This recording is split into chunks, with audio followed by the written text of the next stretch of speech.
Bonsoir à tous, mesdames, messieurs, bonsoir. Bienvenue à cette édition de Le Grand Soir. Édition justement de ce mois d'avril, dernière édition de ce mois d'avril 2025.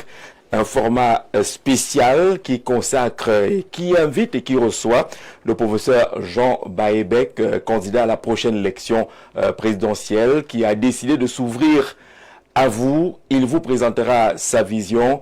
Il parlera de son organisation, de ses différents soutiens, mais également, comme on le sait, une élection présidentielle appelle et demande beaucoup de moyens. Comment est-ce que le professeur Jean Baebek va s'organiser pour trouver les moyens nécessaires pour aller à cette élection présidentielle? C'est l'un des points majeurs de ce programme. Vous intervenez par message. Le numéro est affiché au bas de votre écran. Vous posez toutes vos questions au professeur Jean Baebek qui se fera certainement le plaisir de répondre. Professeur, bonsoir et bienvenue. Bonsoir Jean-Jacques. Merci beaucoup pour votre invitation. Merci pour la chance que vous me donnez de m'exprimer une fois de plus à nos compatriotes, également à votre DG, M. Mveng. Et mes salutations vont tout droit à tous nos compatriotes qui vont nous suivre aussi bien à l'intérieur qu'à l'extérieur du triangle national. Est-ce qu'il y a désormais deux Jean Baebek, celui d'avant la candidature et celui d'après? Quelque chose a changé? Bon, on ne peut pas dire que rien ne change, parce que je ne voudrais pas que les Camerounais croient que je ne les écoute pas. Oui. Je crois que lorsque ils ont des demandes légitimes, les gens ont une façon de vouloir voir leur leader, parce que de toute façon, je vais rester le leader que j'ai été. J'ai été leader dans la pratique de la médecine, je le suis encore. Demain matin, moi, j'ai un programme opératoire alors que c'est férié. Une maman qui s'est cassée la hanche, d'accord? Elle est prévue pour être prise demain entre 9h et 10h. Bon. Et donc, je suis leader dans l'enseignement de la médecine.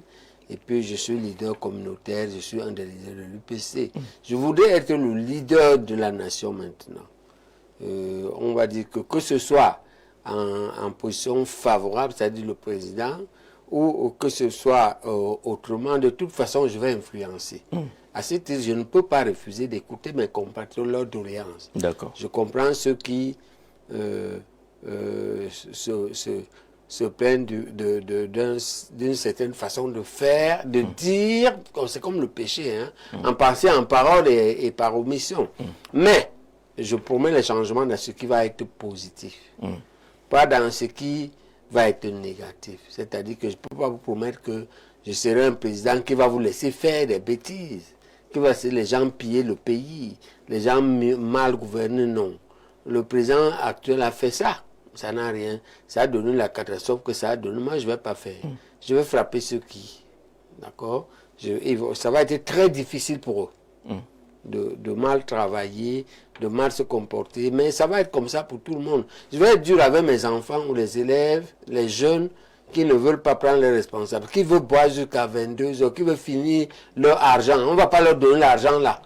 Si on décentralise les banques des PME dans les communes et on dit qu'il faut qu'ils vous financent vos affaires, tu es bensiquineur. Si on ne voit pas que quand tu gagnes ton argent, tu vas d'abord garder à la maison avant de venir boire, on ne va pas te donner l'argent. Est-ce que votre formation de médecin, votre travail au quotidien, votre rôle d'encadreur vous sert sur le plan politique? Extrêmement. Extrêmement. Pourquoi? Parce que je connais l'homme. Oui. Pas seulement anatomiquement, pas seulement le corps qui bat 72 soit parmi comme nous apprenons à l'école primaire. C'est que pour soigner les gens, il faut souvent savoir des choses de leur vie. Il faut l'amener à croire à ce que nous voulons faire. Il arrive que je connais les gens très socialement. C'est d'ailleurs de plus en plus fréquent. Toutes les pathologies dégénératives ont un déterminisme social. Et donc, oui, je connais les êtres humains. Et ce qui fait d'ailleurs que de plus en plus, je suis un peu tolérant. Quand, par exemple, certains UPCistes ont des comportements complètement déviants, l'une de mes tâches les plus difficiles est d'expliquer à mon staff, les fondamentalistes, les gens qu'on peut déjà considérer comme les membres de la caravane, de leur expliquer que la mafia néocoloniale est très difficile. J'ai prétexté la dédicace de mon livre. J'ai profité pour dire ça. Et j'ai poursuivi aujourd'hui. Donc, ce n'est pas facile d'avoir ces ressources. On a vu le bureau de Banjoum, qui est un des bureaux, aller en conclave dans un jury qu'ils ont nommé, sortir là-bas avec un premier qui n'est pas UPCiste, qui vient du quartier, qui n'a même jamais milité dans un autre parti. Donc, c'est pour dire à quel point trouver un candidat est difficile. OK? Et que le fait que j'ose est un mérite. Vous détruisez ça. La seule façon, en s'élevant un peu Jean-Jacques, qu'est-ce qu'on comprend? On comprend à quel point c'est difficile de trouver un candidat sérieux, crédible. On comprend à quel point la mafia néocoloniale peut essayer de bouger ça. À partir en infectant l'intérieur, d'accord, en agissant sur les hauts cadres qui ont fait leur parcours, qui ont fait leurs preuves, qui sont à un certain âge, mais que l'on peut bouger tantôt par le chantage. Toutes sortes de choses. On peut même menacer de faire des choses à leurs enfants. Tu ne sais pas ce qu'on peut leur dire. Donc il faut se lever autour de ça et dire que le vrai problème pour nous, notre vrai débat, est de prendre ce que nous pourrons faire pour dénoncer cette mafia et dire aux Camerounais qu'elle n'est pas uniquement du parti État néocolonial. Non. Elle est même à l'intérieur de notre parti. Il n'y a pas de parti sans mafia à l'intérieur. Le vrai problème, c'est l'équilibre entre, on va dire, la partie humaine d'un parti politique et la composante, on va dire, mafieuse.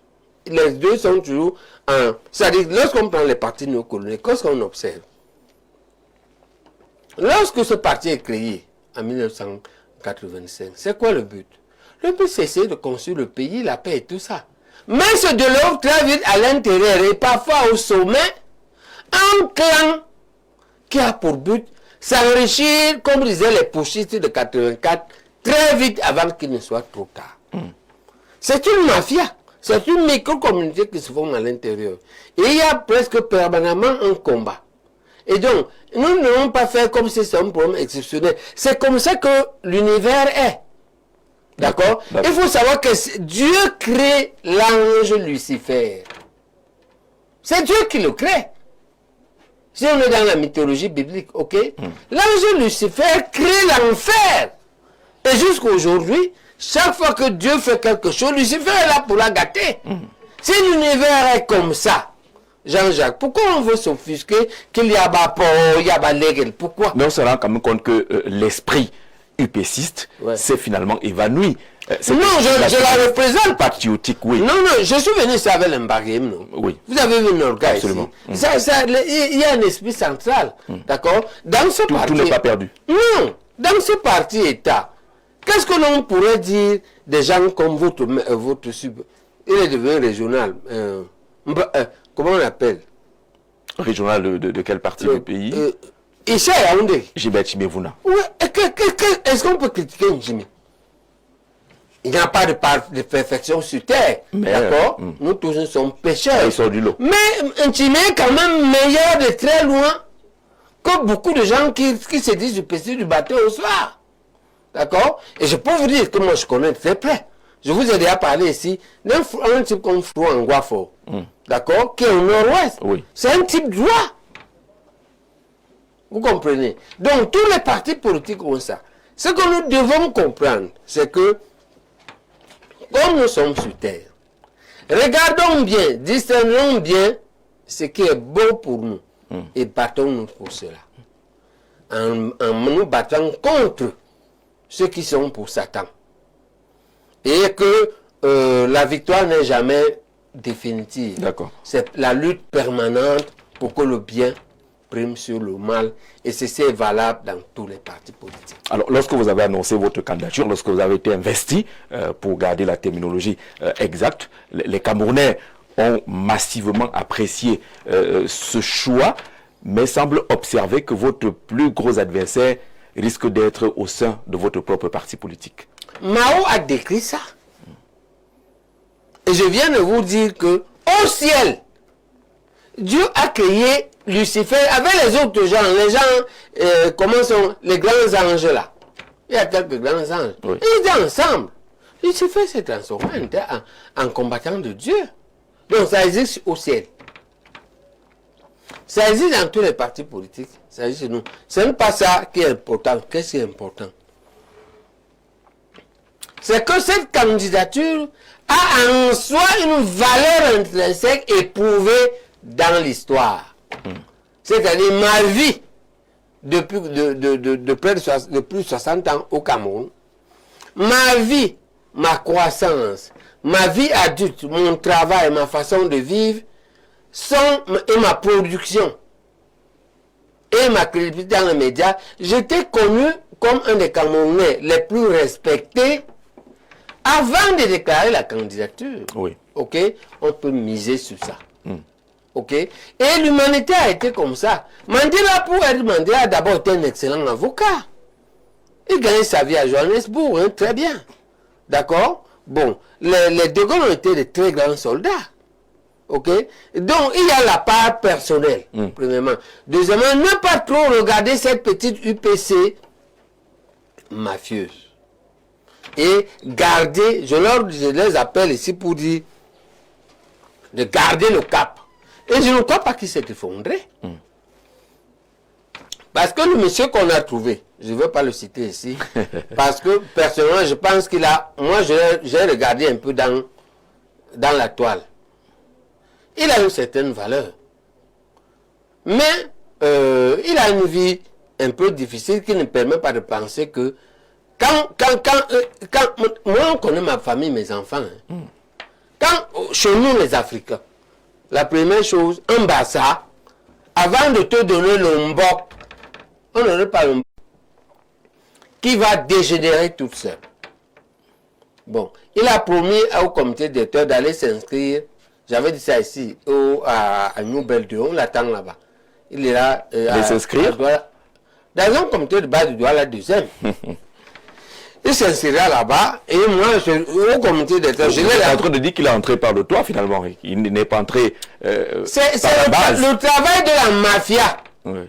Moi, je lui ai même dit, attention, quand tu vas entrer là-bas à New Belgium, il faudra, je ne sais pas comment tu vas faire, ce sera très difficile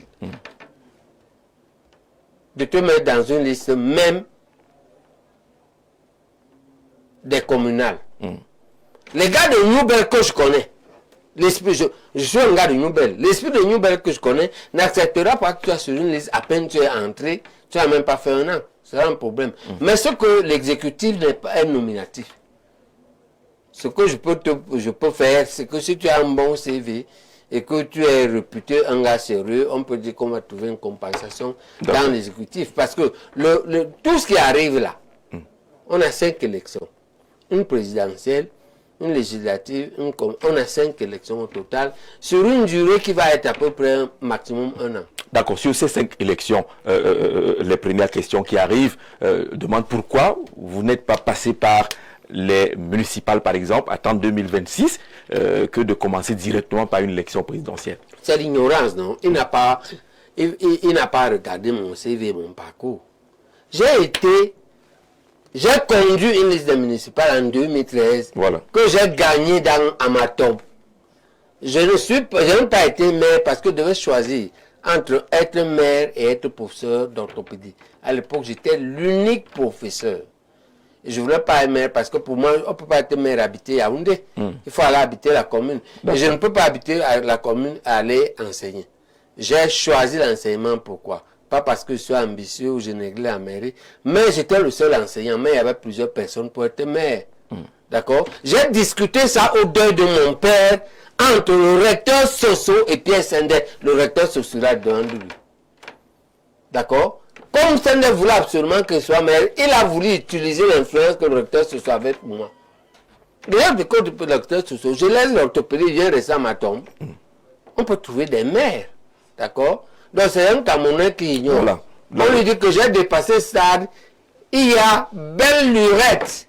Et si je n'ai pas été, je suis passé sur 2 listes. La liste de la législative, pourquoi j'ai été député suppléant? Parce que je n'ai pas j'ai refusé de gêner Sendé qui était mon mentor. Mais j'étais plus... Pourtant, beaucoup vous voient en député et pensent que votre attitude votre franc-parler vous servirait si vous étiez plutôt à l'Assemblée nationale. Ça, c'est Onana qui a vendu ça. Bon, mais je lui ai répondu, quand un professeur appelle ça les forgerons. Quand un forgeron vous a donné, un professeur de forgeron vous a donné des professeurs de forgerie, vous ne pouvez pas il ne peut pas aller faire autre chose. Alors, cette autre chose, c'est de viser le fauteuil présidentiel. Jean Baïbek, la détermination vous vient de quoi? Le succès populaire que vous avez à partir de vos participations justement sur les chaînes de télévision, vous êtes très attendu, vous êtes très apprécié. C'est ça qui vous motive? Non, ce n'est pas du tout ça. Ce qui me motive, c'est la nécessité de changer positivement et paisiblement notre pays. Paisiblement? Oui. Ce n'est pas choisi au hasard. Oui, parce qu'on risque de généraliser la guerre civile. C'est un risque que nous guette. OK? Et c'est ça qui me motive le plus. Il y a plusieurs motivations. Mais celle-là, la motivation fondamentale. Elle est fondamentale pourquoi? Elle est fondamentale que j'espère pouvoir le faire paisiblement parce que quand j'analyse Paul Biya, aujourd'hui, déçu qu'il n'ait pas le système qu'il a mis en place, son système de gouvernance, et la preuve, c'est là, 30 minutes en prison. Il ne veut pas la succession par le RDPC. C'est ce que vous ressentez. Et j'appelle les Camerounais pour dire, ne veut pas la succession par le RDPC. Je vous demande de me soutenir, pour nous soutenir, pour que le vrai combat, c'est entre nous et la succession interne du RDPC. Ce n'est pas entre vous et Paul Biya. Pas tellement. D'accord. Parce qu'il n'en a pas pour trop longtemps. Moi, j'ai appelé ça quand Dieu va l'appeler. D'accord? Très polybant. Je suis un enfant éduqué dans l'Ombok. Et je n'affronte pas les gens de son âge. Je refuse de trop parler de lui. J'appelle ça Dieu va l'appeler. Quand Dieu va l'appeler, et parce qu'il a mis 30 minutes en prison, et parce qu'on a vu ce que son équipe lui a fait, nous devons nous positionner pour prendre ce pouvoir et refaire le danger, c'est la succession de Paul Biya. Oui, ce n'est pas Paul Biya lui-même. Et c'est là où vous vous positionnez. Oui. C'est là où vous appelez le soutien. Oui, le minimum qu'on peut espérer, c'est partager le pouvoir avec lui. Avec Paul Biya, pas avec le RDPC. Parce que lui, on doit le battre à plate couture législative. Il sort. D'accord? Elles vont suivre 14 mois après, 4 mois après. On doit aller avec l'énergie des présidentielles. Oui. Que l'on gagne ou pas, mais on va là-bas gagner les législatives. Et on met le RDPC dehors. D'accord? Maintenant, il faut qu'on le fasse. Ça dépend. Il faut qu'on le fasse bien et qu'il faut le soutien de tout le monde. Et c'est ce soutien que je suis venu demander ici. Je veux le soutien au-delà de l'UPC. Parce que ce qu'on appelle l'UPC divisé, c'est l'UPC parce que sa mafia utilise les moyens que lui donne la mafia du RDPC. Il s'agit ici de te positionner en pole position pour gagner la succession. D'accord? On peut le faire pendant que le président est vivant. On peut aussi le faire, si Dieu l'appelle, ceux qui seront vivants. Parce qu'il ne faut pas être trop arrogant. Il ne faut pas faire comme si on connaît le calendrier de Dieu. D'accord? Je dis aux malades qui ont déjà les cancers dépassés, je leur dis souvent, vous êtes sûr que Dieu ne va pas me tuer la nuit? Ils me demandent que je leur dise s'ils vont bientôt mourir. Qui fixe la date de la mort? Personne n'a le C'est le docteur. Personne n'a le calendrier. Mais lorsqu'on vous écoute, Jean Baïbek, on a l'impression que vous voulez vous positionner comme le candidat au-delà du parti UPC. Vous voulez être le candidat qui n'est pas forcément attaché à une formation politique. Écoute, je suis très difficile à séparer de l'UPC, la vraie. Oui, et l'UPC, la vraie, la l'UPC fondamentale, c'est le Cameroun. Oui. Ce n'est pas un vrai débat. Maintenant, je suis resté tellement droit dedans, dans le reste, dans mon parcours de vie, que je veux quitter là-dedans pour me positionner comme le candidat du peuple camerounais. J'aimerais être vu comme ça. Je voudrais travailler comme ça parce que mon projet politique dépasse les réformes internes de l'UPC, les affaires internes de l'UPC. Oui, c'est pour tous les Camerounais. D'accord? Et ça risque d'être comme ça. D'accord? Mais l'une des choses, c'est qu'on va reprendre l'école fondamentale, comme l'avaient pensé les pères fondateurs. Effectivement. C'est une réforme que vous annoncez. Mieux que ça, une refondation. Notre programme s'appelle le programme de la refondation du Cameroun. On refonde presque à zéro, en prenant ce qui est positif. Pas des choses positives. Quand je vous parle de la grande réforme économique sur la banque des PME, je parle quand même d'un acquis. C'est pas moi qui ai créé la banque des PME. Oui. C'est quand même ce régime-ci. Donc on ne va pas tout mettre à sac, mais il y a des choses qu'on va refonder. Alors, vous appelez au soutien et les Camerounais vous posent des questions. On va prendre une ou deux. Bonjour, bon après-midi. Voilà ma question au professeur Baïbek. Quel est son programme pour améliorer les plateaux techniques dans nos hôpitaux, l'accueil et la prise en charge dans les hôpitaux?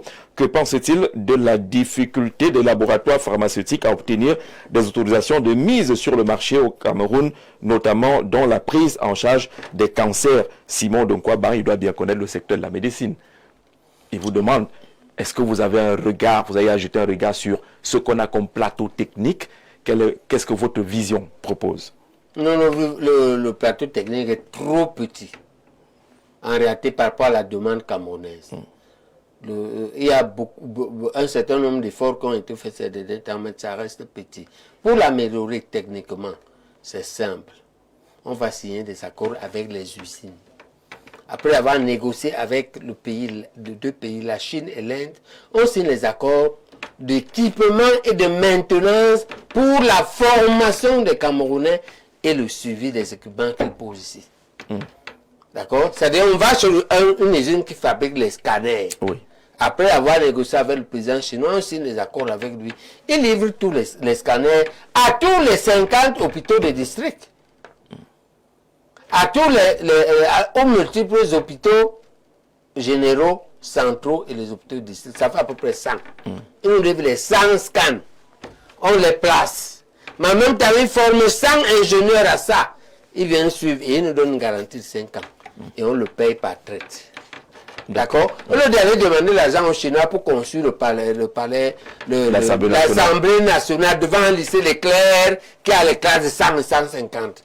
On prend le nom de l'enfant de Trouy, on met. On ne lui a même pas dit de Paris. On ne peut pas lui dire ça. Qui est l'enfant de Trouy?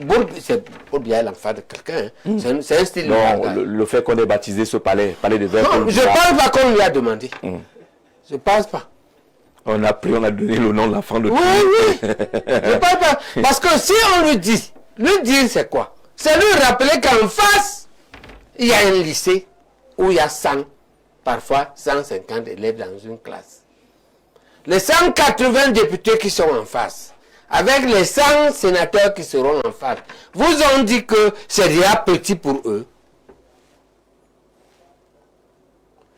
J'ai dit à un journaliste aujourd'hui que le jour où si je prends le pouvoir, on change. Ils vont en face, le lycée, c'est le lycée qui va en face. Le lycée va plutôt au palais. On va chercher. Vous allez en face. Vous n'allez pas mal loger vos députés. Non, oui. Vous n'avez pas mal logé les députés. Je vais faire phaser, mais je vais leur demander eux-mêmes voter.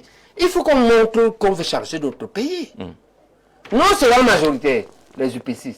On va montrer qu'on veut changer notre pays. Qu'est-ce que... Nous avons conclu l'indépendance en brousse, non?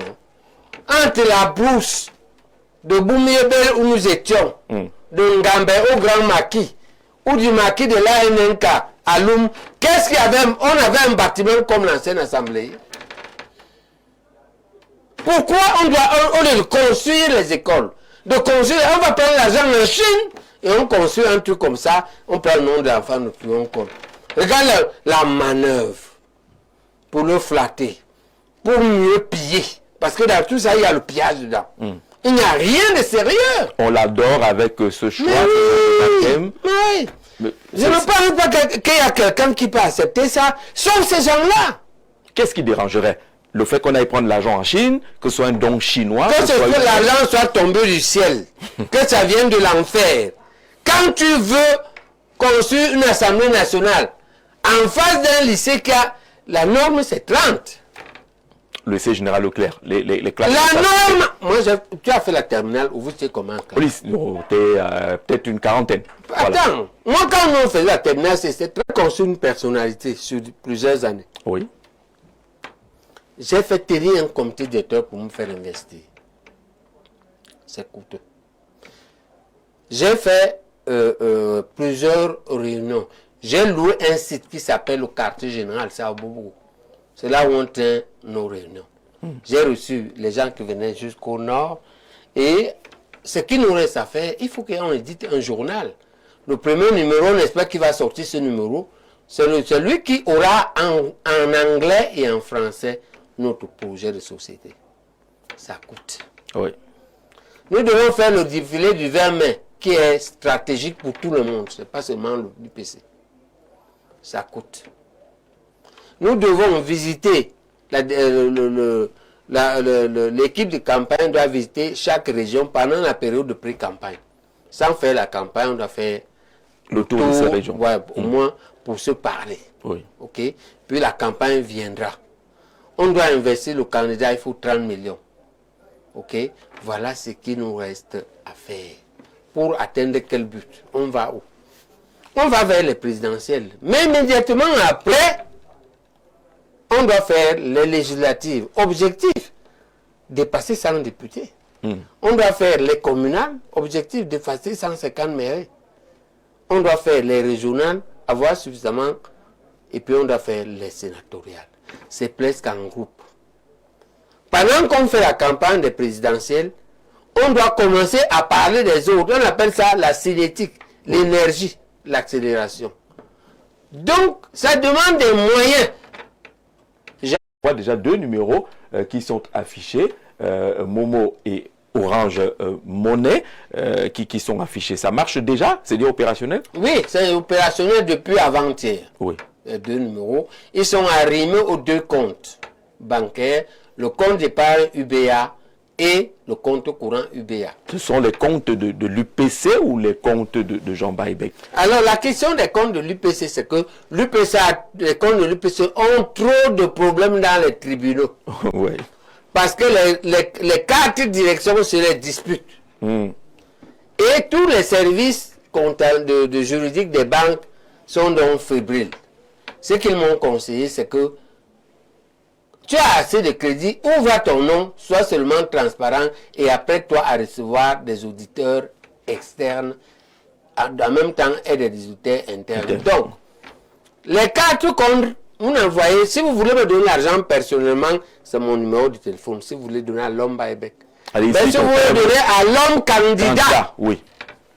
Voilà les 4 comptes de candidats. Ces numéros qui sont affichés ne sont pas les vôtres. Ceux qui connaissent bien vos contacts, ce ne sont pas vos numéros personnels. Non, je ne réponds pas à ce téléphone. Ah, d'accord.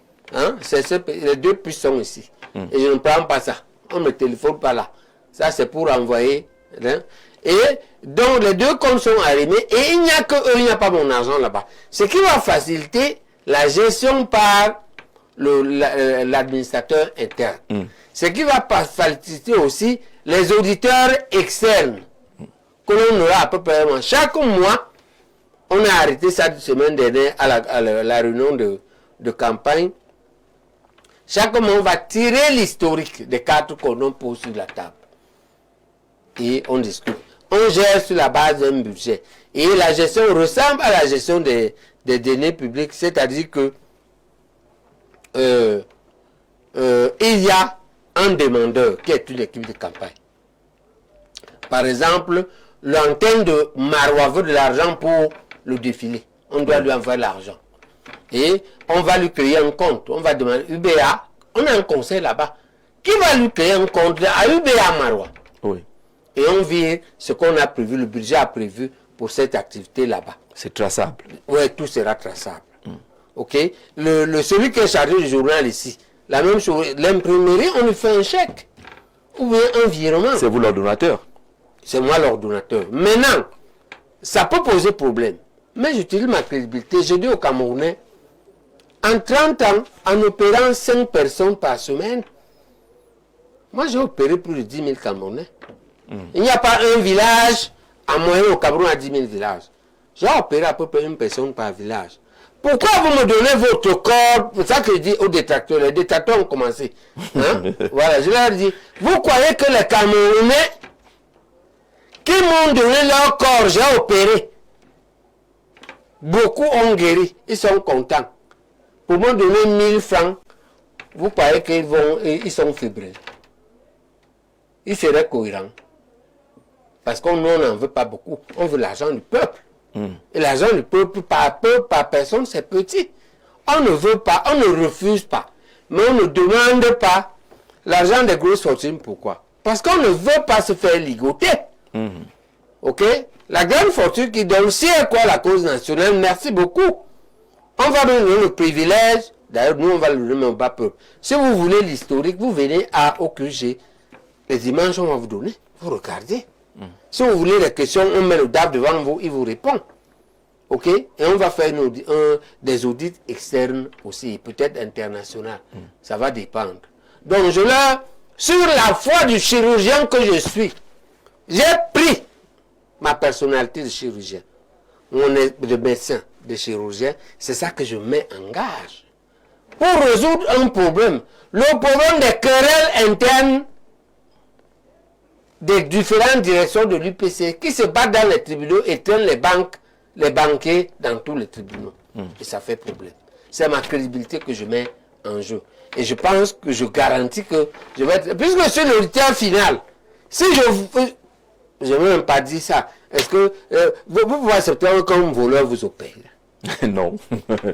Non, jamais. Donc les Camerounais me connaissent depuis 30 ans. Je peux mettre ma crédibilité en... Ça que c'est votre camarade et votre collègue Eklador qui a commencé ça. Hein? Je ne lui ai pas encore... Et Eklador, tu vas voir ce qu'on appelle un barrage. Mao disait, on trace de barrage sur la rivière. Hein? Écoute-moi bien, Jacques. Et dit que chaque Chinois a jeté une pierre là-bas. Et quand des centaines de millions, ça n'atteint même pas la population, le barrage est déjà là. Le nombre de cailloux que les Chinois lancent. Et là où il a manifesté ça le plus, c'est lorsqu'il voulait lutter contre les oiseaux qui mangeaient le riz. Les oiseaux venaient picoter le riz, il y en avait trop. Mao a dit que chacun tue un oiseau. Les oiseaux ont disparu. Mais malheureusement, les insectes sont revenus. Et ça, ça a fait un autre problème. Donc, il faut qu'on comprenne. Collective. Oui, on va construire beaucoup de choses en faisant chacun un petit effort. N'attendons pas qu'il y aura des Hercules qui vont tout faire.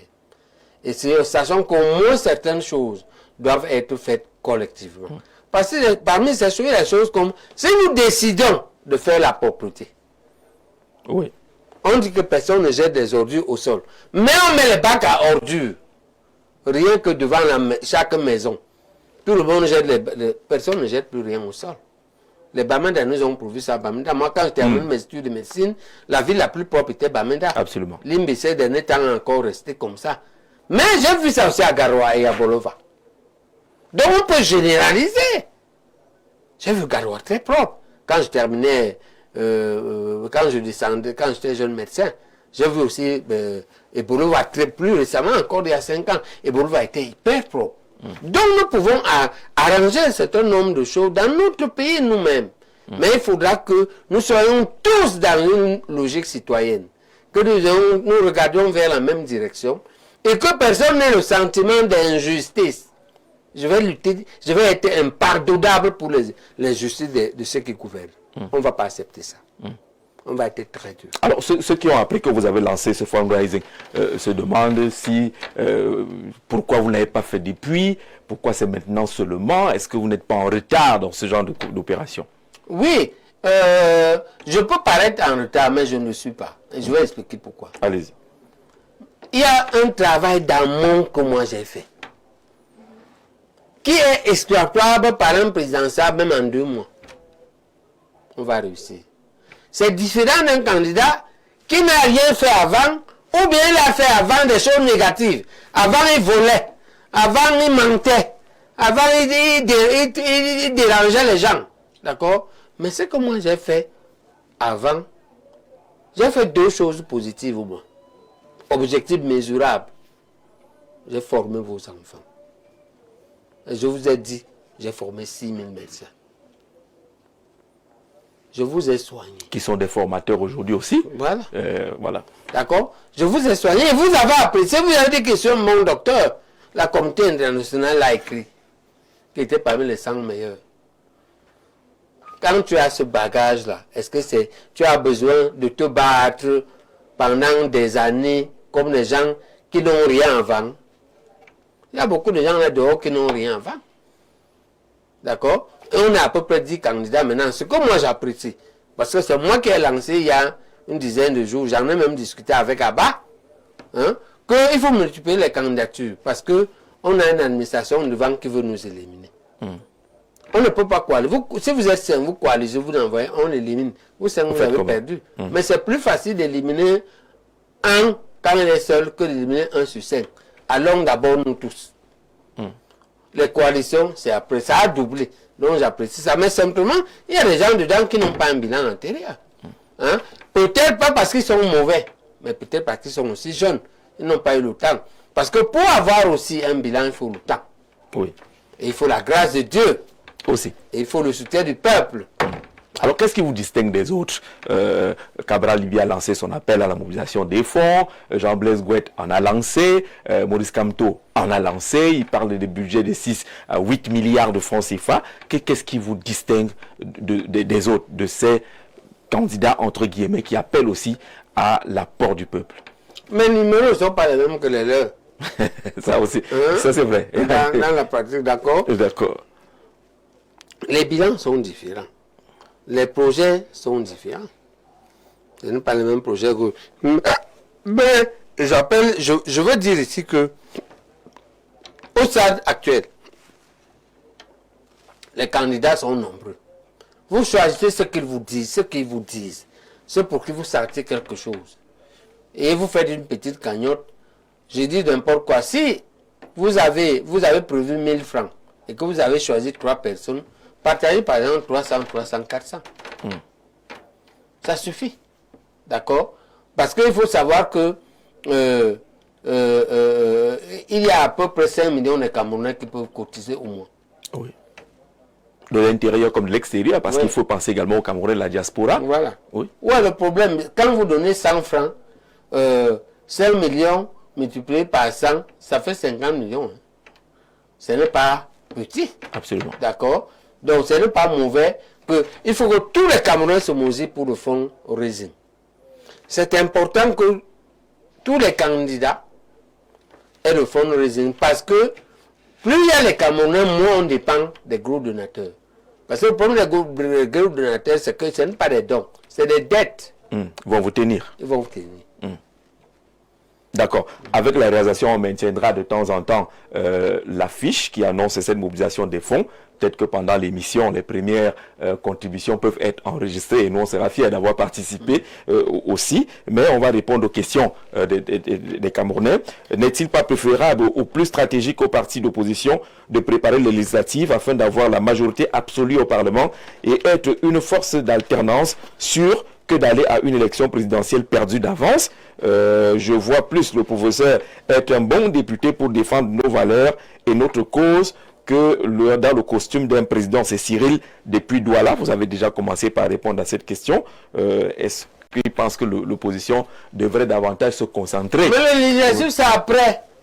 C'est 4 mois après. Oui. Donc dans la chronologie. OK? Et les présidentielles préparent les législatives. Oui. Donc, ce n'est pas pour dire que vous allez à la présidentielle pour vous arrêter là. Il y a une vision un peu plus... D'abord, moi j'ai déjà discuté. Qui a regardé l'émission de Valérie Ndongo? Oui. J'ai discuté, j'ai dit que moi je suis sûr de gagner. Ce n'est pas un problème. La présidentielle? Oui. Le problème c'est que gagner c'est une chose, avoir sa victoire c'est une autre. Pourquoi? Parce que les outils qui donnent, les appareils qui donnent la victoire et les CAM, la Cour constitutionnelle, eux sont d'emblée, c'est eux-mêmes, hein, ils décident qu'ils sont redevables au président et qu'ils doivent faire gagner le président. Et nous devons lutter contre ça. Et ça, c'est un autre débat. Qu'est-ce qu'on fait?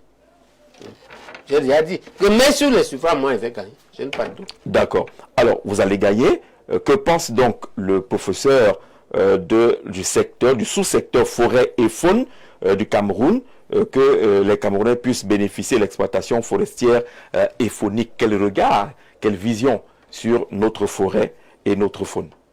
Il faut arrêter l'exportation du bois brut. Ça c'est dit depuis des années, hein? Mais c'est fait, on fait le contraire. Malheureusement. Ok? Il faut arrêter dans les faits.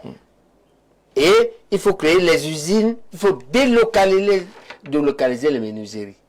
Aussi bien les menuiseries lourdes qui fendent les billes et s'arrêtent là, les lattes, et les menuiseries de transformation qui passent du bois vers les meubles. D'accord? Les zones forestières doivent être des zones d'emploi dans les menuiseries. Comme fume Balmayo à l'époque, avec Kokam et Camp Placage. Et Camp Placage, ouais. Oui. D'accord. Alors, il nous précise que le sous-secteur forêt et faune peut générer plus de 100 000 emplois directs et plus de 500 000 emplois indirects. Mais ce secteur est entre les mains des expatriés à 90%. Et nous prenons des Camerounais seulement les 10 autres pourcents. Il voulait préciser tout cela. Monsieur, vous remercie pour cette contribution. Je crois que le professeur a répondu à votre question. Alors, on vend le small nobicycle. Je lis comme c'est écrit, le menthol dans tous les coins de nos rues. Le gouvernement ne dit rien à cet effet. Avec l'avènement du Baume François, le ministre de la Santé a démontré à l'Assemblée nationale combien de fois ce produit est mauvais. Grand prof, que pensez-vous du Baume François et de son promoteur et donc depuis Bangalté? La question ne pouvait pas manquer. Non, moi je me suis prononcé cette affaire en disant au promoteur du Baume François que si vous voulez être moderne et élégant, il faut suivre les procédures prévues par les pharmaciens. Parce que les pharmaciens sont l'un des corps de profession au Cameroun le plus calme et le plus noble. Les pharmaciens ne disent pas n'importe quoi. Si tu veux que ton truc prospère, pour toi-même, parce que si tu respectes ce que les pharmaciens te demandent, suis-moi bien Jean-Jacques, s'il respecte ce que les pharmaciens lui demandent, il pourra labelliser le Baume François et le vendre même à l'extérieur. D'accord? Donc il fait un conflit inutile, fait la procédure. D'accord. Hein? Maintenant, si quelqu'un te dérange là-bas, dis-moi. Au niveau de la procédure? Oui. D'accord? Mais respecte la procédure scientifique. Et tel que je les connais, il n'y a pas un groupe sain. Mais les pharmaciens sont peut-être l'un des corps les moins corrompus au Cameroun. D'accord. Bonsoir, grand journaliste. Dites au prof de me mettre dans son forum pour gérer le côté de Yokadouma. André depuis Berthois.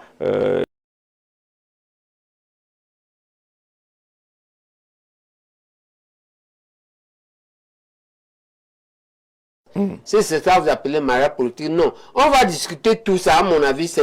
J'ai lancé un appel à ce qu'on ne fasse pas les coalitions maintenant. D'accord. Hein? Parce qu'on va éliminer les chances. Mais que tout le monde aille qu'à la capacité d'y aller et qu'on traverse les 3 premières barrières. Elles sont groupées 3. La barrière de l'AT, la barrière de l'ECAM et la barrière de la Cour constitutionnelle. C'est après ça que l'on va faire des coalitions, des alliances ou des mariages, appelés comme vous voulez. D'accord. Que pensez-vous du professeur Maurice Kamto? Alors, j'ai déjà trop parlé de lui. Oui, j'imagine. D'accord. Je suis très mal à l'aise pour continuer parce que ça... Et puis, je commence à être en conflit d'intérêt avec lui. Je vous dirai plus tard ce que ça veut dire. D'accord. Bonsoir l'équipe d'Info TV et au professeur Jean Baïbek, pour qui j'ai 2 questions orientées vers le secteur socio-humanitaire. S'il vient à être élu au soir d'octobre 2025, président de la République, dans son programme de campagne, premièrement, quelles mesures concrètes proposerez-vous pour soutenir les familles à faible revenu et les orphelinats afin d'améliorer les conditions de vie des enfants, notamment en termes d'accès à l'éducation, à la santé et à la protection sociale? Deuxièmement, comment envisagez-vous de renforcer les programmes de protection de l'enfance et de soutien psychosocial pour les enfants vulnérables, notamment ceux vivant dans les orphelinats, afin de leur offrir un environnement stable et sécurisant, propice à leur développement? C'est Hervé Ndoshi, entrepreneur humanitaire, CEO, fondeur de l'association caritative à but non lucratif Friends for Life. On voit bien qu'il est dans son secteur. Non, il pose 2 problèmes. Le problème d'augmenter les revenus des familles à faible revenu, oui, et le problème de soutenir la prise en charge, on va dire, des enfants plus ou moins exclus. C'est ça les 2 problèmes. Pour l'augmentation des revenus des familles à faible revenu, j'ai répondu à cette question en disant que je veux d'abord dire que moi je viens de ces familles-là. Oui. Moi, mon père biologique et ma mère biologique, nous vivions à Kombe, à 15 km de Manga, de l'agriculture et de la chasse. Ok? Quand je suis parti à Douala, chez la soeur aînée de ma mère, ma deuxième maman, eh bien, nous vivions là-bas. Le papa était instituteur et la maman, on vendait les bâtons de manioc le soir. On pilait le manioc quand on revenait à l'école à 13h. on a caché les bâtons, on les faisait cuire. Et à 19h, une personne était chargée d'aller vendre. Je sais ce que c'est que le faible revenu. Je disais à l'odeur de notre maire de Douala, j'étais très heureux de dire que de cette case que vous voyez, 3 professeurs sont sortis. Un enseigne en Pennsylvanie, aux États-Unis d'Amérique. Oui. La case que vous voyez là, elle est au quartier Nylon, on appelle ça case sociale. Et donc je sais ce que c'est. Et bien qu'est-ce qu'on va faire? Je résous le problème que je connais, que j'ai vécu, dans lequel j'ai grandi, c'était le problème du financement. C'est pourquoi j'ai une obsession pour décentraliser la banque des PME, au moins au niveau des communes. Et à la limite, sur chaque point économique, c'est-à-dire quoi? C'est-à-dire que quand on voit le père de Mankoum là, il faut une petite case avec un coffre-fort là-bas qui garde l'argent le soir. La femme vend les bâtons de manioc, regarde là-bas. Il a son compte. Quand elle a vendu les bâtons de manioc, elle a gardé. Quand elle garde 10 000, on peut lui prêter 10 000 aussi. Elle a 20 000 le lendemain pour investir. D'accord? Des choses comme ça, avec les experts des PME en développement. Ok? On va prendre cet argent, mais on le prend dans le budget. Mais symboliquement. D'accord? C'est l'argent qu'auront remboursé le jour de l'investiture. Tous les ministres du gouvernement s'y ont pillé. Le jour de l'investiture. Parce qu'ils vont déclarer et rembourser. Parce que, entendons, mais je leur propose un plan de paix. Ailleurs, tout le monde qui serait en surfortune, c'est-à-dire qu'il a une fortune qui n'est pas la sienne, ailleurs on l'arrêterait, le jugerait et le mettrait en prison. Je leur propose qu'on ne va pas les arrêter. Je vais signer une ordonnance qui les libère pour peu qu'ils acceptent qu'on prenne tout ce qu'ils ne peuvent pas justifier. D'accord? Ou bien la justification est douteuse, l'État prend. Et je demande, et prie les Camerounais de voter une loi pour qu'on ne les touche pas. D'accord? Donc, je ne suis pas là pour poursuivre les ministres qui ont volé. Je ne veux pas qu'on les arrête. Mais je veux que le peuple ait aussi quelque chose. Et cet argent-là, symboliquement, sera cet argent qui, par exemple, va aller vers ce financement-là pour renflouer la banque des PME. OK? Et je vais demander pardon pour eux. Je ne veux même pas les dévoiler. Je leur propose, je leur préserve de l'humiliation. OK? Je leur préserve de l'emprisonnement et du jugement public. D'accord? Qu'est-ce qu'on peut demander à un homme? Vous voulez me dire que... Parce que tout le monde me dit de ne pas dire on va me tuer avant. Si on va me tuer pour ça, qu'on me tue. C'est ça. Bichaka m'a dit ça aujourd'hui, qu'on va me tuer. Que je... non, est-ce que je n'ai pas peur qu'on va me tuer? J'ai dit à Bentine, ma fille, qu'on ne donne pas les noms. D'accord? D'accord. Les seuls qu'on va arrêter, fouetter, mettre en prison de façon préventive, juger, c'est ceux qui auront refusé. Fouetter. Mais vous n'aimez pas ça? Le fessé public? Attends, non, à l'école, tu es la génération ne fouettait plus. Non, on fouettait au rassemblement. Mais alors, comment c'est quoi? On fouettait surtout au rassemblement, devant tout le monde. Non, mais je ne vais pas faire l'humiliation, on va fouetter. On va fouetter quand même. Ouais. Alors, il y a l'article 66 sur la déclaration des biens. J'ai dit que la prestation de serment, c'est la première chose que je dis moi-même. Vous déclarez vos biens? Oui. Je finis de prêter serment, j'ouvre le parapheur suivant. Le premier parapheur, je déclare. Là. Oui. Si vous gagnez l'élection en octobre, vous allez prêter serment dans la nouvelle assemblée. Ce ne sera pas... Je dis que le jour là, il finit de prêter serment, c'est bon derrière le président, non? Oui. Mais c'est la première chose que comment je fais la déclaration là. Elle sera prête. Et les autres projets de décret seront dans le parapheur suivant. J'ouvre, je signe. C'est-à-dire interdit de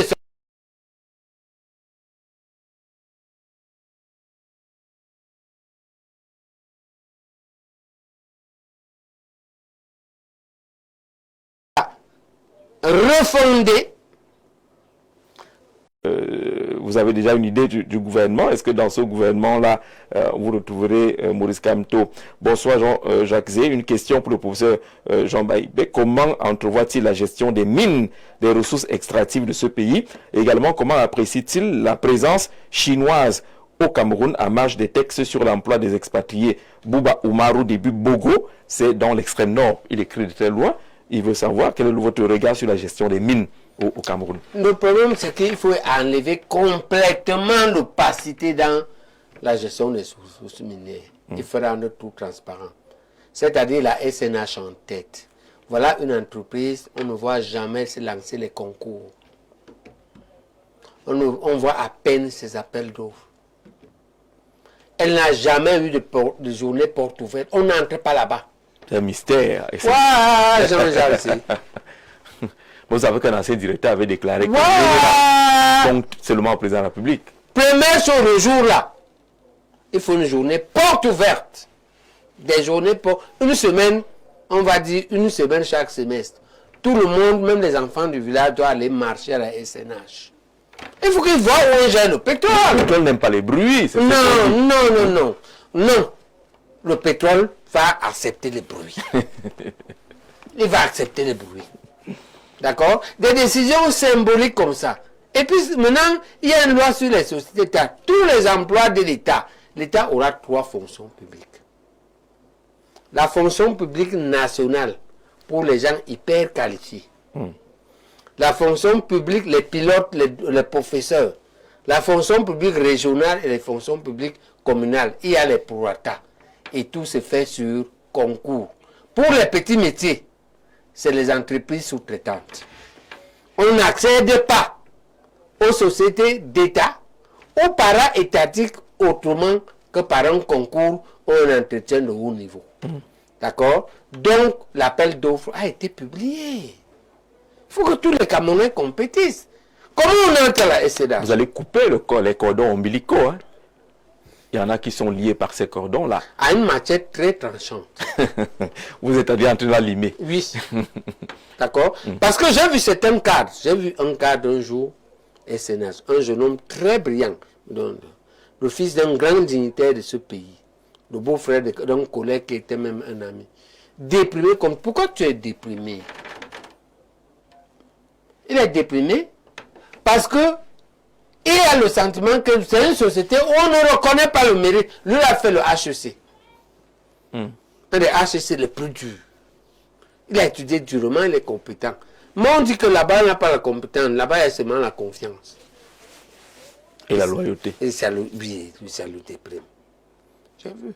Moi, j'ai la chance d'avoir été médecin qui était apprécié. Et si vous voulez, j'ai rencontré toutes les couches de la société. D'accord? Même des gens, il y a des gens ici, non? Dans ce Cameroun. Je leur dis ça maintenant. Il est là où il est là-bas au sommet. Il est comme il est là, le Marrakech. Il va se faire soigner dans les pays européens. C'est mes camarades. Même là-bas. C'est mes camarades. Oui. On se rencontre au Congrès à Washington. On dit, ben, ton type là me dérange. Pourquoi qu'est-ce que tu fais là-bas? D'accord? Je dis, ben écoute, même chez vous, il y a ça, non? Moi, j'ai vécu à l'université de Genève. L'un des hommes les plus riches, Rothschild, se casse la cheville. Il dit qu'on ne me paie pas ici. Alors que la Suisse est en pole position pour cette chirurgie-là. Il va se faire opérer à Washington. D'accord? Dans tous les pays, il y a ça. Sauf qu'ils exagèrent, quand même les bobos. Mais les médecins me disent. C'est un collègue, parfois il était au-dessus de moi. Donc lui me respecte. Je suis dans mon Afrique là, il ne m'a pas oublié que le gars si. D'accord? Il me parle de leur problème. On discute un peu techniquement parce que j'ai quand même ma touche. Moi je vous connais. Je connais la race, je connais la culture. Je connais même les traits génétiques. Je dis que non, me fie toi tel, cherche telle chose. Si tu as tel problème. Je m'arrête là. Donc même eux, on me dit ce qu'ils ont. D'accord? Et donc, je le dirais pour dire que j'ai atteint un niveau en médecine qui est un niveau d'expertise. Et j'ai eu une grosse patientèle, je connais trop de gens. D'accord. Alors, parlant toujours des mines, il a ajouté la forte présence chinoise. Si vous allez à l'Est, on a l'impression que le terrain leur a été donné gratuitement. Ils font tout ce qu'ils font. Là encore, c'est la malgouvernance. Je ne pense pas que la Chine est dans une idéologie coloniale. Le problème, c'est que les êtres humains sont comme ça. Si vous ne fixez pas les limites, ils abusent. C'est parce que les limites sont mal fixées. D'accord. Alors, Jean-Jacques, ainsi qu'à votre invité, bonsoir, j'aimerais savoir quel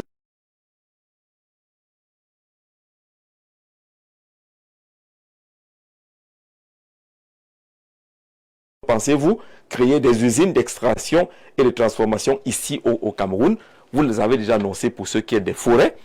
Est-ce que pour les ressources extractives, vous pensez également à ces usines-là? Vous savez d'où vient la bauxite qu'on transforme en aluminium à l'UQAM? Dites-nous. Elle est de Guinée. Elle est Sera. C'est un paradoxe, ça. Alors qu'il y a une mine, en géographie, on a appris ça, non? Minime et Martap. C'est comme ça que vous et moi, dès l'école primaire, on connaît Minime Martap. D'accord? Hein? Mais en réalité, nous, on croit que c'est une localité. Il y a Minime à part, il y a Martap à part. Oui. C'est une région. Oui. Oui. On doit. Hein? Après 100 ans dans l'UQAM, on importe la bauxite. Il faut exporter la bauxite de Minime Martap. D'accord? Il faut faire avec le Congo. Ouvrir un fourneau. Parce qu'on partage les mêmes mines que le Congo de fer. Oui. D'accord? Il faut être ambitieux. On ne peut pas continuer comme ça. Et on n'a pas besoin... Mais le ministre Mine a déclaré dernièrement que quand il entend parler d'exploitation minière, il n'est pas amusé parce qu'on n'a même pas encore commencé l'exploitation minière au Cameroun. Il a déclaré ça ne fait pas un mois. Oui. Qu'est-ce qu'il veut dire? Il veut dire que c'est petit, il y en a beaucoup. Qu'il y en a beaucoup, qu'on n'a même pas encore commencé. Mais c'est une raison pour ouvrir un au fourneau. D'accord? Oui, oui. Et on a des industriels comme Dangote, avec qui il faut discuter. Hein? Il y a les gens orientés comme pour Camerounais. Ils ont l'argent. Dangote a le savoir-faire industriel. Il nous reste quoi? Qu'est-ce qu'on veut? D'accord? Et pourquoi on ne peut pas signer un partenariat avec M. Mittal? Car Aslor. Commencer d'abord par un actionnariat partiel et finalement acheter. D'accord? Voilà. Alors, la corruption revient plusieurs fois. On parle maintenant de la valorisation de l'identité camerounaise. Viviane Nguélé qui envoie cette série de questions en ajoutant une autre. Quel sera votre plan d'action pour les réseaux routiers du pays? La route va mal. Et pour la disponibilité permanente d'électricité dans les ménages et l'eau. Là, vous êtes obligé de répondre. La route, l'eau et l'électricité.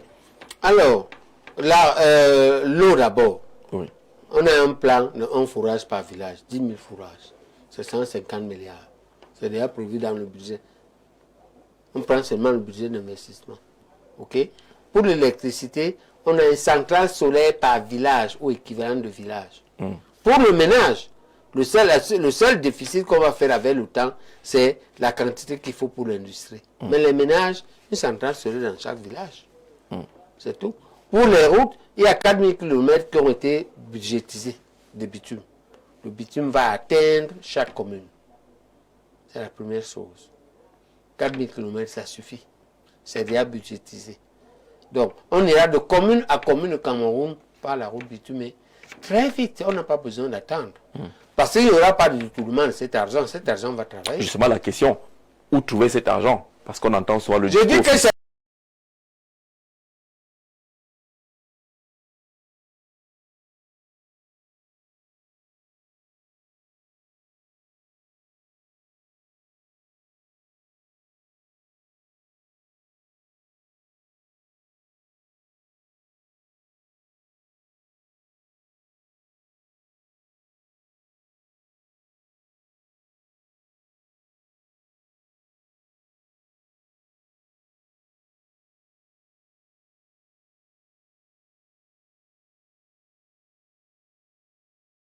Tu ne peux pas.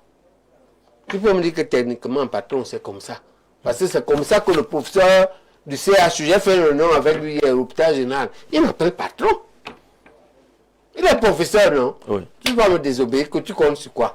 Donc, tout le monde va faire ce que je dis. Et il y a, attends, il y a un modèle. Vous savez ce que l'autre a fait? Traoré. Il a acheté 100 niveleuses. Oh oui. D'accord? Tu as vu ce qu'il a fait? Oui. On donne ça aux jeunes militaires. Je vais vous dire. Le jour où Giscard vient au Cameroun en 1976, je suis en 6e. On s'en va accueillir Giscard. Les militaires nous versent le goudron. Ça a fait une affaire. Au boulevard des Nations Unies. Quand tu quittes l'aéroport Douala, tu vas le collège Saint-Michel. En face là, on était là. Les gens construisaient la route là. La route là s'appelle le boulevard des Nations Unies. Il part de Ndokoti. Cette route part de Ndokoti à la pharmacie de Nouvelle. Oui. C'est le militaire qui avait fait ça. Donc ce que Traoré fait là, on arrête aussi, moi, mais les militaires, on les paye. En plus de leur salaire militaire. Génie, non? Le génie. Le génie militaire. On donne ça au génie, le génie nous fait ça. Et les gens qui veulent faire le kilomètre à 100 milliards, s'ils me disent même ça, ils vont voir ce qu'ils veulent. Parce qu'il y a un problème de la mercuriale au Cameroun de façon globale. Mais ce n'est pas nous qui faisons ça. Voilà. C'est nous qui faisons ça. Il y a urgence, on relie toutes les communes. Première urgence, pour les routes. Deuxième urgence, faire la grande autoroute Douala-Djamena. Avec l'embranchement Corse-River-Onitsha, qui nous amène au Nigeria pour aller vendre le Erwilendor. C'est symbolique. D'accord? Et l'embranchement en BAM, qui est aussi pour le Gabon et la Guinée. Et l'embranchement B3, où est-ce pour aller au Congo? L'embranchement Ngaoundéré, Mundu pour aller au Tchad, puis Yagua. Comment on appelle l'autre ville là? Et puis Kousseri Niamena. Autoroute Douala-Djamena. C'est 1600 km. C'est donc l'autoroute qui a 1 milliard. Ce n'est pas. Et même ça, l'autoroute a 500 milliards. D'accord. D'accord? Donc pour faire les 1600 km, Douala-Djamena, les ponts exclus, c'est 800 millions. Milliards. Oui. D'accord? On ne fait pas ça. Pourquoi? Mais parce que ce n'est ni le gaspillage, ni la corruption, c'est de la folie. Et dans ce secteur du développement des transports, avec le nombre élevé d'accidents dans la circulation, les Camerounais pensent que la route est suffisamment saturée aujourd'hui et qu'il n'y a pas d'alternative. Je parle d'autoroute. Oui, il y a l'autoroute qui est en vote. Voilà. Et on va faire le projet de chemin de fer. Moi, je ne serai plus vivant. On passe la main. D'accord? Voilà les petits, les bébés là. C'est eux qui ont fait ça. Mais on leur lègue. Le chemin de fer, oui, qui est le même depuis jusqu'à présent. Est-ce qu'on appelle ça chemin de fer? C'est quoi? Ce qu'on appelle chemin de fer aujourd'hui, c'est à double voie.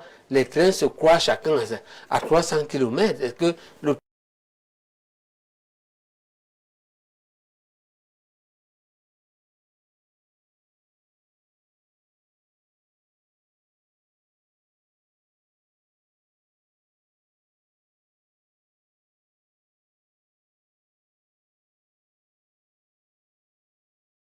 même sac? Les fonctionnaires qui m'inquiètent le plus et qui sont le plus problématiques pour moi, c'est les enseignants. Je pense qu'il faut... enseignants. Oui. Je crois qu'il faut très vite faire quelque chose pour eux. Et je ne pense pas vouloir toucher leur masse salariale, mais leurs indemnités et leurs... et différentes primes. Leurs heures supplémentaires. Oui. D'accord? Et leur effort. C'est-à-dire que j'avais dit qu'il faut une prime pour ceux qui sont loin, isolés. Il faut qu'on paie leurs arriérés, il faut qu'on paie leurs heures supplémentaires. Et leur permettre d'enseigner dans plusieurs lycées à la fois. D'accord? Et que au-dessus de leurs 18 heures hebdomadaires que l'on paye. On a un bon professeur de physique qui veut enseigner dans 2 lycées, il est capable. Quand il a fini les 18 heures ici, ce qu'il fait là-bas, on paye. On paye ça. Aussi. On paye ça. Ça ne devient pas ce qu'on appelle au quartier le Warap. Mais vous, ça dans une comptabilité ordinaire. Oui, dans une comptabilité ordinaire et locale. Parce que chaque lycée a un budget pour ça, pour avoir. Et on peut trouver que, parce qu'on veut la justice dans les affectations, il faut mieux les gérer. Il faut qu'ils soient bien affectés de façon rationnelle, que personne ne sente de l'injustice. Il faut qu'on paie leurs arrêts et qu'on paie l'isolement, le déplacement, la contrainte. En réalité, ça améliore leur niveau de vie. Si en plus, il y a l'assurance maladie universelle, ils ne payent plus pour se soigner. Si en plus, l'éducation est accessible pour tous les élèves, ils ne payent pas les études pour les cours supplémentaires pour leurs enfants, ils seront suffisamment soulagés. J'aimerais savoir ce que le professeur compte faire pour ramener le pays dans la stabilité totale et ramener la paix. Quels sont les projets pour l'émergence? Parlons de paix justement. C'est M. Basleking depuis Yaoundé qui envoie ce message-là. La paix au Cameroun est un peu en difficulté. Le nord-ouest et le sud-ouest persistent. Il y a le nord, la partie nord avec les incursions Boko Haram. La partie est avait également quelques incursions des rebelles et autres venant de la RCA. On présente le président Biya aujourd'hui comme le garant de la paix. D'ailleurs, la paix fait partie des éléments fondamentaux des campagnes électorales du RDPC et du président Biya. Est-ce que vous avez une autre vision pour sortir de ce que nous vivons aujourd'hui? Je pense qu'il faut d'abord qu'on dise que c'est ce gouvernement qui a créé la guerre. Ah bon? Oui. La guerre du nous, c'est ceux qui ont créé. Sous nos yeux. D'accord? Et un seul est très clair là-dessus. Retiens bien. On ne résout pas les problèmes avec ceux qui les ont créés. C'est fondamental, ça. On ne résout pas les problèmes avec ceux qui les ont créés. Tu ne peux pas résoudre cette guerre-là avec les moulinettes à gauche et les abeilles. Tu ne peux pas. Ok? Il faudra les mettre de côté. D'abord. Pour cette guerre-là, il faudra libérer ces conditions, je l'ai dit. Les leaders et entrer en discussion avec eux. Pour Boko Haram, il faut comprendre ce que les Boko Haram nous reprochent. Je ne comprends pas encore bien. Ok? Et à la base, il faut régler le problème des diasporas. Leur multiple nationalité, d'accord, est apaiser la base. Ok? Il faut... Qu'est-ce que vous mettez dans apaiser la base? On les a frustrés. Oui. C'est nous qui avons créé la base ici. Moi, j'étais en spécialisation dans les années 90. Je passe la décennie 90 en spécialisation, une partie en Suisse. Tu n'es pas la génération du Parlement. Bien sûr. C'est les parlementaires qui sont devenus la base en Europe. C'est quoi? Pourquoi tu fais comme tu connais? Tu n'as pas les camarades là-bas. Allons-y. Tu dois avoir les camarades là-bas, les bassistes. C'est votre génération. On les a énormément frustrés. Quand tu vas à Limbi,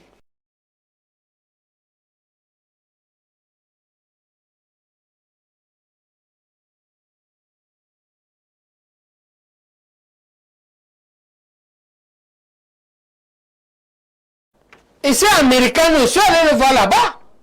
Non. Moi, je ne juge pas les problèmes comme ça. Je juge le problème global. Ne prenez pas un petit morceau. Vous prenez un petit morceau, vous prenez la conséquence, et vous voulez que je juge juste là. Et que j'oublie que vous avez renvoyé l'homme de l'université du Cameroun, obligé sa famille à payer ses études à l'extérieur, pendant des années, pour quelque chose qui était un droit. La grève est un droit humain. Et le Cameroun associe depuis longtemps à la Déclaration universelle des droits de l'homme. D'accord. D'accord? Vous voulez qu'on oublie ça? On juge seulement quand les limites nous insultent. Non. Non. D'accord? C'est ça que tu veux. Tu veux que je juge la base là. C'est qu'elle fait. Mais c'est une photo comme le roi du Parlement. Qu'est-ce qu'elle est devenue? Yann Djekam Tchameni qui est déjà là, qui est revenu au pays. Non, Djekam n'était plus au Parlement en ce moment. Djekam, lui, c'est un activisme adulte. D'accord? Moi, je connais Djekam avec un Tellar et avec Câble Liberté. On est à la fin, au début des années 90. D'accord? Djekam n'est plus étudiant. Mais les Limbi étudiants. À la fin des années 80, au début des années 90, Limbi est encore étudiant. Moi, je suis demi-étudiant, je suis un étudiant docteur. Donc, vous dites qu'il faut traiter les causes qui ne datent pas d'aujourd'hui. Oui. Ce qu'on observe aujourd'hui, c'est un ensemble de conséquences de ce qui n'a pas été. Il faut embrasser tout le problème, l'analyser et réparer ce qui est réparable. Parce que tout n'est pas réparable. Mais la bonne volonté de réparer fait que ça apaise les victimes. D'accord. Alors, vous avez dit que vous serez élu, vous n'en doutez pas, au mois d'octobre prochain, mais il y a quand même quelqu'un qui veut nuancer. Il demande s'il s'avère qu'après l'élection présidentielle, que vous n'êtes pas élu président de la République, si le président élu vous fait appel pour entrer dans son gouvernement, pour apporter tout ce que vous avez comme projet politique, que feriez-vous? Est-ce que vous accepteriez qu'on vous appelle dans ce gouvernement-là? Lionel, 21 ans déjà, et il dit qu'il a 21 ans, depuis Emana, étudiant en gestion appliquée. Est-ce que vous accepteriez, après l'élection, si vous n'êtes pas élu, d'être appelé dans un gouvernement? J'aurai le choix. À ce moment-là, je ne peux pas vous répondre maintenant. J'aurai le choix parce que voici deux choix. S'il y a cette hypothèse-là, c'est-à-dire que la victoire volée, j'ai discuté là. Qui regarde l'émission de Rémi Nougou? Parce qu'on s'est arrêté pour discuter ça. D'accord? C'est toute une mission pour faire les choix qui ne sont pas faciles à faire. Tous les choix ne sont pas faciles dans la vie. D'accord? Bon, on ne peut pas facilement choisir de mettre le feu mettre le pays à feu et à sang parce qu'on revendique comme poste de président. Et pour moi, ce n'est pas le but. C'est un moyen. Ce n'est pas le but. Être président est un moyen. Le but, c'est quoi? C'est la refondation du pays. Ce n'est pas ma finalité. OK? Voilà. Mais si c'est difficile de choisir entre tu as tout le pays à feu et à sang, et tu as ça dans un pays plein de feu et plein de sang, ou bien faire autrement, avoir autre chose qui peut permettre d'y arriver quelques temps après, c'est ce truc-là qu'on va discuter. Alors, quelqu'un de professeur n'a pas raison pour le problème de la BAS. La BAS est un groupe armé d'une communauté bien connue, mais comme le professeur veut faire plaisir à ce groupe-là, il tient ce discours. Et voilà pourquoi, en tout cas, qu'est-ce qu'il dit? Voilà pourquoi ses opposants ne peuvent pas gagner des élections contre le président Biya. Le professeur vraiment, voilà, il dit que sur la BAS, vous n'avez pas raison. Je ne sais pas pourquoi il estime que vous n'avez pas raison. Pourtant, vous avez dit qu'il faut interroger véritablement le problème, il faut mieux l'adresser. Moi, je cite les gens. Je vous demande, c'est un photocopie de votre génération, il est où? C'était le pape du Parlement. Être Abdel Aziz Mbourne Agarwa. C'est lui le directeur de campagne. OK? Son secrétaire général, c'est ça la structure de notre équipe de campagne. Son secrétaire général sera Jean-Marie Mbaguiem. OK? Voilà Au moins l'organisation de la campagne, c'est structuré. Ça commence à être structuré. Oui. Qu'on va avoir des gens comme Nolga, d'accord? Que la patronne de ma communication risque d'être Fankam Patricia non communaquée à Paris. C'est la diaspora. D'accord? Cherchez-la, elle est à Paris. Fankam Komuna. C'est-à-dire Komuna Banen, mariée, c'est mes gars ici, comme on dit qu'elle est Banen, je ne savais même pas. Mariée à Fankam. D'accord. Je lui ai dit, ma fille, comme tu es comme moi, Bassa marié à une Bami, toi, on va lutter, on va faire le tribalisme notre obsession. On va se suicider pour ça. D'accord? Depuis lors, elle est hyper... Tout ce que tu vois là, c'est elle. D'accord. Hein? Patricia. Quand je dois voir des trucs qui viennent de Patricia, c'est elle. Donc, ma directrice de la campagne de communication est une membre de la diaspora. Une jeune femme membre de la diaspora. D'accord. Les Camerounais que j'ai mis l'ont accepté très rapidement. Même les caïds, un caïd comme Marc Macon, quand on le voit, on dit que c'est bon sorcier. Parce qu'il a tourné les... C'est pas votre côté. On parle de lui qui nous fait les écorces. Mais il a accepté, parce qu'il est très difficile. Hein. Marc est très difficile. C'est un caïd. Ouais. Alors, il y a quelqu'un qui est très fâché. Bonsoir, M. Jean-Jacques. Demandez au candidat professeur Baïbek pourquoi il oublie le grand problème de la route Ebolova à Komde Kribi dans son programme politique. Est-ce qu'il a lu votre programme politique? Vous avez oublié? Non, il ne s'agit pas de lire, il s'agit de comprendre. Oui. J'ai dit de façon générale. Que toutes les communes sont... Ouais, est-ce qu'il y a une commune à Komde? On dit qu'au bout d'un an, on veut partir de n'importe quelle commune vers n'importe quelle commune sur du futur. Voilà. Est-ce que Komde est une commune? Oui. Alors, il n'a rien compris. Donc, il y a la réponse là-dedans. Bonsoir, professeur, futur président. Dites-nous ce que vous...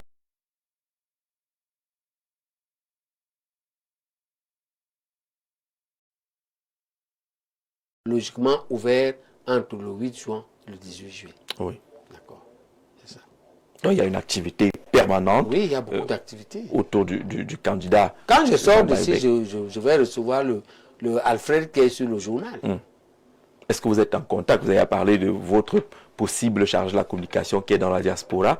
Quel est le lien que vous avez pour que la flamme de votre campagne reste allumée de ce côté-là? C'est WhatsApp. Oui. Le système WhatsApp, le mail, le téléphone au verbal. Voilà, je ne l'ai pas encore vu. Mais elle a de très bons résultats. Par exemple, quand elle a pris ton conducteur, elle m'a briefé. Ouais, elle a briefé. Elle m'a donné, elle a imaginé des réponses pour tout. Parce qu'on a notre ligne éditoriale. Elle est très active. D'accord. Hein, je la salue d'ailleurs publiquement ici. Patricia Fankamne Nkomena. Voilà. D'accord. Ici au Cameroun, elle a assisté par Ngoba Hanak, Anne-Marie, et par Alfred Dengue Bassal. Ça fait beaucoup de femmes. Hein. Ouais. Vous êtes Oui, moi je suis un homme en femme, mais pas dans votre sens. Non, pas dans votre sens. Vous faites de la promotion de la pro-genre. Ouais. Ben, moi, les femmes ont influencé énormément ma vie. Il y a au moins trois âges. Le premier groupe, c'est ma grand-mère, le groupe de ma grand-mère, mes tantes et mes mamans. Ce groupe est passé.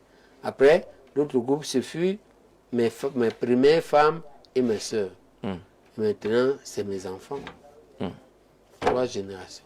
D'accord. Et dans ces 3 générations, on a énormément de chromosomes dans notre famille. Donc, énormément de femmes. Dans nos familles, dans notre noyau familial, les femmes représentent souvent 75% au moins. Il y a très peu d'hommes. Et donc, la considération... Et comme elles sont pour la plupart des grosses influenceuses, moi je travaille avec les femmes. Et je crois que l'avenir du Cameroun va être